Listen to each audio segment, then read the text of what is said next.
64,000 pounds of cast iron, a drilling arm 12 feet long, swinging above the shop floor, able to bore a hole at the dead center of a 24-foot circle. Machinists have a word for equipment built like this: skookum. Overbuilt, unkillable, tough past the point of reason. Thousands of these machines are still cutting steel today, a century after the first ones shipped out of Cincinnati. What almost nobody knows is that the company behind them ran a secret cartel for 2 decades, heard a federal judge declare its agreements illegal and void, and died with its own chairman accused of taking money that belonged to his shareholders. This is the story of the Carlton Machine Tool Company. Welcome back to Trade Archive. If American iron and the people who poured it are your kind of history, like this video and subscribe before the story starts. Cincinnati, Ohio, June 6, 1878. Jack C. Carlton was born into a family that already smelled of the foundry. His grandfather, Thomas, had come over from Ireland as a boy and built up a livery business in the city. His father, James V. Carlton, worked as a molder, packing sand around wooden patterns and pouring molten iron into the cavities they left behind, and he was good enough at it to rise to superintendent of a local foundry. In the Carlton house, iron was the family trade. The city around them was becoming something singular. By the turn of the century, Cincinnati was the machine tool capital of the world. Within a few miles of the Ohio River stood the Cincinnati Milling Machine Company, Lodge and Shipley, R.K. LeBlond, American Tool Works, Bickford, Fosdick, G.A. Gray. These were the companies that built the machines that built everything else: lathes, planers, shapers, grinders, drills. Cincinnati made them by the trainload. At the industry's height, 1 out of every 12 machines manufactured in the entire United States would carry the name of a Cincinnati builder, and the city's apprentice system fed the shops a steady stream of boys who learned to read a micrometer before they learned to shave. The radial drill itself had deep roots in the city. George A. Gray Jr. is credited with building the first round column radial drills in the country, and he patented his design all the way back in 1869. A boy growing up in that Cincinnati did not have to imagine what a machine builder looked like. He could walk past a dozen of them on his way to school. Jack Carlton came up through that world the hard way. Public schools, then a machinist's apprenticeship at the J.A. Fay Egan Works, a builder of woodworking machinery. 2 years at the Bradford Machine Tool Company. 2 more at American Tool Works. Then 7 years at the Bickford Tool Company, a firm famous for one thing above all others: drilling machines.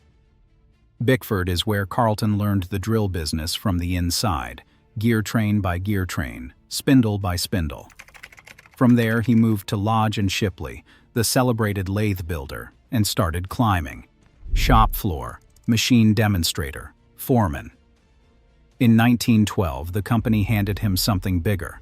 They sent him to Europe as their chief representative, and for 3 years he sold American machine tools across 15 countries, studying how the rest of the industrial world worked while that world drifted toward war. He had married Catherine Gorain in February 1910. He had a young daughter at home, and by the time he sailed back across the Atlantic, he was carrying something else: a plan. On May 6, 1916, at 37 years old, Carlton and a group of associates bought out the William E. Gang Company, a Cincinnati builder that had been making radial drilling machines for a quarter century. Gang's old design, a round column with flat ways for raising the arm, had never fully caught on because it demanded more headroom than most shops could give it, and by 1916, the firm was ripe for new leadership. Carlton and his partners capitalized the new venture at $50,000. Carlton took the presidency and general management. A man named J.W. Cartel signed on as secretary and treasurer. Remember that name? It comes back later in this story, in a room Carlton would have preferred to keep secret. The Carlton Machine Tool Company raised its plant at the corner of Spring Grove Avenue and Meeker Street in the Camp Washington district, a neighborhood packed shoulder to shoulder with foundries and machine shops. 20,000 square feet of floor space, built out through 1916 and 1917. 75 skilled mechanics working under a superintendent named Arthur Medeck, and a product strategy with one focus. While rival builders tried to make every machine under the sun, Carlton bet the entire company on the radial drill. It is worth pausing on what that machine actually is, because everything that follows depends on it. Picture a workpiece too big to move, a ship's turbine housing, a slab of tank armor, a structural steel column the length of a rail car. You cannot drag a piece like that around a shop floor to line it up under a drill press. So the drill comes to the work. A radial drill stands on a heavy cast iron base. A vertical column rises out of it, and a horizontal arm swings around that column like the boom of a crane. The drilling head rides back and forth along the arm, carrying the spindle, the motor, and the gearboxes. The operator swings the arm, traverses the head, and puts the spindle exactly where the hole needs to go, over a workpiece that never moves an inch. Building a machine like that starts in the foundry, and Carlton was a foundryman's son operating in a foundry town. The base, the column, and the arm were poured as gray iron castings, the heavy vibration deadening iron that Camp Washington's furnaces produced by the ton. Then the machine work began inside the Spring Grove Avenue plant. Gears cut on hobbing machines. Spindles ground true on precision grinders and heat treated against wear. Elevating screws milled thread by thread. The sliding surfaces, the ways, were finished by hand.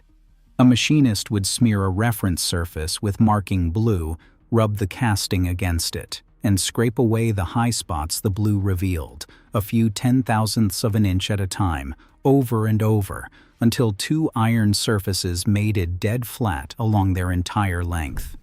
It is slow, monastic work, and it is the difference between a machine that drills a true hole in year 1 and a machine that still drills a true hole in year 60. Then came assembly, alignment checks against master straightedges, and a run under power before anything shipped out the door. None of this was fast. All of it was the reason a Carlton stayed rigid under loads that would twist a lighter machine out of true. The bet paid off quickly. By September 1917, a Carlton-style D-radial drill was being featured by Hill, Clark & Company, a major Boston machinery distributor. By January 1919, Carlton was advertising in American Machinist, the industry's paper of record. 3 years in, the company was real. But the country Carlton was selling into had gone to war, and the war walked straight through his shop door. In April 1917, the United States entered the First World War, and the draft began stripping skilled machinists out of Cincinnati's shops at the exact moment the government demanded more production than those shops had ever delivered. A skilled machinist takes years to make. A war takes him in an afternoon. Every builder in the city faced the same arithmetic, and the arithmetic did not work. Carlton's answer broke one of the oldest customs in American heavy industry. He hired women, and he trained them himself. In a letter to the federal government dated August 9, 1918, Carlton reported that he had started a training school for girls inside the plant, that it was working very satisfactorily, and that he expected 50 to 75% of the company's work to be completed by women. Read those numbers again. A machine tool builder in 1918, projecting that up to 3/4 of his heavy industrial output would run through female hands in an era when a woman standing at a drill press was treated as a provocation. Across the industry, that provocation had consequences. Government labor reports from the period documented friction on shop floors as women matched the output of the men they replaced, and in some shops out-earned them on piece rates. Union machinists read the writing on the wall and suspected the women were not a wartime measure at all, but a wage cut wearing a patriotic label. The armistice arrived before the question resolved itself, and the men came home to their machines. But for one strange stretch of 1918, the future of the Carlton shop floor belonged to its training school girls. The 1920s are the decade when Carlton machines became the machines. The company's engineering signature settled into place, and every element of it aimed at the same target. Big holes in big steel, placed exactly, hour after hour, for decades. There was the low-hung drive, which positioned the driving mechanism low on the drilling head to choke off vibration and torque deflection. When you bore a hole several inches across through thick steel plate, the cutting forces try to twist the whole head off its line and out at the end of a long arm that twist multiplies. A drill that wanders a few thousandths ruins the part. The low-hung drive killed the wander at its source, so a Carlton spindle held its accuracy even at full arm extension with a heavy cut running. There was all ball-bearing construction, which Carlton was recognized as the first radial drill builder to adopt across the machine, stripping friction and wear out of the whole transmission. And Jack Carlton put his own name on the patents.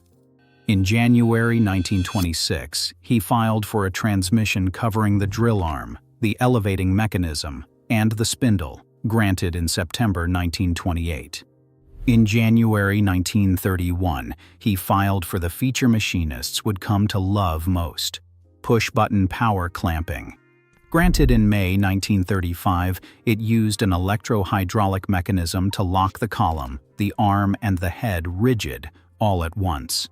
Before that patent, locking down a big radial meant hauling on massive levers before every single hole. After it, the operator pressed a button and 15 tons of iron clenched like a fist. In later years came the pre-selector controls, which let an operator dial in the next spindle speed and feed rate while the machine was still cutting the current hole, then shift the entire transmission with one push. In a high-production shop, that was minutes recovered on every part, all day, every day. And the same single-minded focus that made Carlton dominant in drilling is what pulled the company into the most secret room of its history. In the early 1930s, the Depression was grinding the industry down to the bone. Machine tool orders had collapsed, shops were running skeleton crews, and the one expense no builder could afford was a patent infringement war with a rival. Litigation cost fortunes nobody had.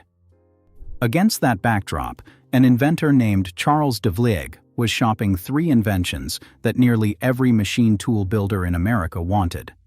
A backlash eliminator, which took the dangerous slack out of a machine's drive screws, an automatic power transmission, and an automatic positioning device. Technology like that could make any builder's machines more accurate and easier to run, and de Vlieg licensed it piece by piece. In September 1931, the Lucas Machine Tool Company of Cleveland took an exclusive license on two of the inventions. On October 7, 1932, Carlton secured exclusive rights to all three for drilling machines, including any future improvements. The same day, Lodge and Shipley took the identical deal for lathes. Brown and Sharp of Rhode Island followed with a license of its own that November.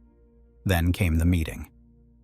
In the summer of 1933, the principals gathered at the Cincinnati offices of Lodge and Shipley's attorneys and stayed for roughly 3 days. Jack Carlton was in the room. So were Henry M. Lucas, president of Lucas Machine Tool; Paul DeWolf, vice president of Brown and Sharp; Charles de Vlieg himself; and the president of Lodge and Shipley, a man the court record names as J. Wallace Carrel.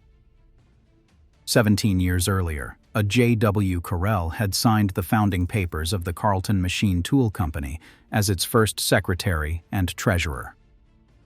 On August 3, 1933, these men executed the agreement that created Associated Patents, Incorporated, API. On paper, it was a patent holding company. De Vlieg assigned his inventions to it. The stock was divided among the participants, and each member agreed to grant back any improvement patents it developed. In practice, it was a map of the American machine tool market, with fences drawn across it. Carlton got radial drilling machines. Lodge and Shipley got lathes. Brown and Sharp got milling machines, grinders, and screw machines. Lucas got horizontal boring, drilling, and milling machines. De Vlieg kept milling and broaching for himself, and the members agreed, in effect, to stay out of one another's fields. The fences got tested almost immediately. In 1933, Carlton's engineers designed a new drilling machine that could work both horizontally and vertically, a design that wandered straight toward Lucas territory.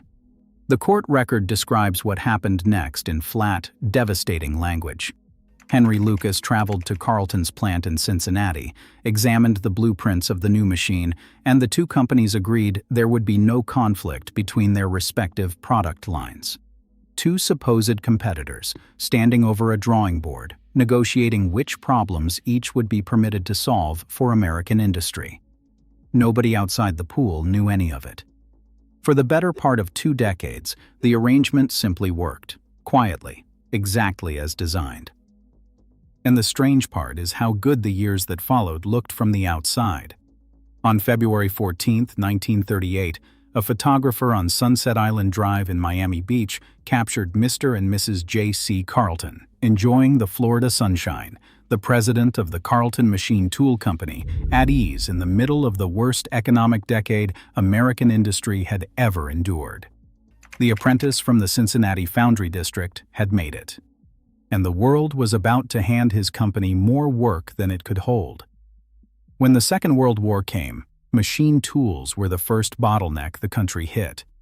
You cannot make a shell casing, an aircraft engine, a landing gear strut, or a gun breech without a machine tool cutting it, and in 1940, America suddenly needed millions of all of them. From July 1940 through August 1945, Carlton ran flat out under the direction of the War Production Board, its machinery allocated to shipyards, defense plants, and critical infrastructure.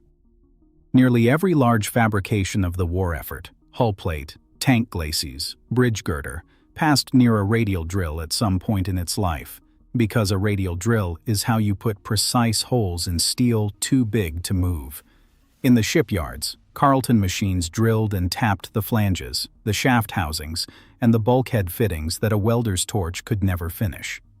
Independent electric drives for the spindle, the elevation, and the auxiliaries made the machines a natural fit for the newly electrified plants going up across the country, and the War Production Board sent them wherever the steel was thickest. The Library of Congress still holds a photograph from the O'Neill Steel Fabrication Shop on 41st Avenue North in Birmingham, Alabama. In the frame, a machinist named Eddie Bertram stands at the controls of a Carlton radial arm drill, a machine that towers over him, guiding it through structural steel with his fingertips. One man, one column of Cincinnati iron, and the entire arsenal of democracy implied in the space between them. By 1946, the industry braced for disaster. The government began releasing thousands of surplus war machine tools onto the open market at pennies on the dollar, and builders who had just spent 5 years running around the clock feared no one would ever buy a new machine again. Then Korea, the Cold War, and the Jet Age arrived almost at once. In November 1950, American Machinist reported that machine tool orders were pouring in so fast that delivery dates kept lengthening, driven by enormous jet engine plant expansions at General Electric and Westinghouse. Carlton rode the wave and widened its line, adding heavy horizontal boring machines alongside the radials, the class of tool that Cold War aerospace and nuclear work demanded. By the mid-1950s, the company's sales were running $6 to $7 million a year, and the federal courts would later note that Carlton's business represented a substantial share of the entire American radial drill market. That product line, at its peak, ran from tool room to shipyard. The Model 0A, the baby of the family, put a 3-foot arm on a 9-inch column, a compact machine by Carlton standards and only by Carlton standards. The Model 1A, one of the most common Carltons still trading hands today, carried a 4-foot arm on an 11-inch column, and weighed as much as 4 automobiles.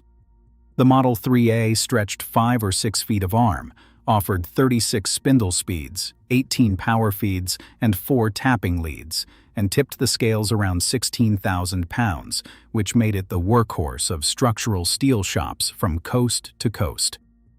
A good operator on a 3A could drill, ream, counterbore, and tap a full bolt pattern without the workpiece ever leaving its blocks. The 4A pushed to an 8-foot arm, 20 horsepower, and roughly 27,000 pounds, with power elevation, power traverse, and power clamping throughout. And at the top of the line sat the Model 5A. 12 feet of arm on a 26-inch column, 64,250 pounds of machine. It could drill to the center of a 24-foot circle, which is another way of saying there was almost nothing American industry could fabricate that a 5A could not reach across. But while the order book swelled, the Department of Justice had found the map with the fences on it. On June 22, 1951, federal prosecutors filed suit in the Eastern District of Michigan against Associated Patents and its member companies. The government's theory was simple. The API agreement was not a patent pool. It was a market division dressed up as one. An Ohio state court had already ordered a limited dissolution of the holding company in July 1953. But the federal case pressed on to judgment. On June 20, 1955, Judge Thornton ruled. The decision, United States versus Associated Patents, found that since August of 1933, the defendants had been engaged in a combination and conspiracy in unreasonable restraint of interstate trade in machine tools in violation of Section 1 of the Sherman Antitrust Act. The agreement Carlton had signed in that Cincinnati law office 22 years earlier was declared illegal and void. And buried in the reasoning was the sharpest cut of all. By fencing themselves out of one another's fields, the member companies had also fenced themselves out of any reason to innovate beyond them. The pool had not merely restrained trade, it had frozen 5 of America's finest machine builders in place for a generation. The ruling became a landmark, cited for decades afterward as the case establishing that a patent pool restricting fields of use is a combination in restraint of trade, and it permanently reshaped how American manufacturers were allowed to structure their intellectual property. Inside the industry, the practical effect was quieter. Nobody went to prison. The fences came down, the holding company dissolved, and 5 builders who had spent 20 years politely declining to compete were told by court order to start. Carlton's name is on that ruling permanently. The company absorbed the verdict and kept building, but the ground underneath it had started to move. Numerical control arrived through the 1960s, replacing the operator's hands with punched tape and later, computer code. Carlton engineered its way toward the new era. In 1969, the company was granted a patent on an automatic tool changer, a mechanism that allowed one machine to swap its own cutting tools and index multiple rotating work tables, pointing directly at the multi-axis machining centers that would define the next 50 years of metalworking. On paper, Carlton was adapting. Underneath, the economics of pouring and machining enormous domestic iron castings in Ohio were quietly rotting away. Japanese and West German builders were learning to deliver capable, accurate machines at prices Cincinnati could not touch. And a single line in the patent record tells you exactly how the 1970s ended for the company. On March 23, 1981, Carlton pledged that automatic tool changer patent, the crown jewel of its modern engineering, as collateral to Citicorp Industrial Credit. The company was borrowing against its own inventions to stay alive. 6 months later, the chairman of the board went to Washington. On September 30, 1981, J. Moran of the Carlton Machine Tool Company sat before a subcommittee of the Joint Economic Committee of Congress at a hearing titled Restoring America's Defense Industrial Base. Alongside steel and shipbuilding executives, Moran delivered a warning. The machine tool base that had armed the country through 2 world wars was eroding, and if it disappeared, the ability to mobilize disappeared with it. Picture the scene for what it actually was. The chairman of a company that had spent March pledging its patents to a bank, telling the United States Congress that companies exactly like his were the national interest. He was right, and it did not matter. Between 1981 and 1983, employment across the American machine tool industry fell by 35%. In March 1983, the industry's trade association petitioned Washington to cap imports at 18% of domestic consumption. By 1986, roughly 3/4 of the numerically controlled machines sold in the United States were built overseas. Cincinnati's ecosystem, the 30-mile circle that had once produced a staggering share of America's machines, was dying company by company. Carlton was dying with it. And in the middle of that collapse, according to the people who owned a piece of the company, something else happened. In October 1982, with the business failing and the shop floor shrinking, money moved. Years later, 2 preferred stockholders, Mary Monica Spinnenweber and Daniel Spinnenweber, pursued the company's former chairman, Jack E. Moran, into federal bankruptcy court. Their claim was blunt.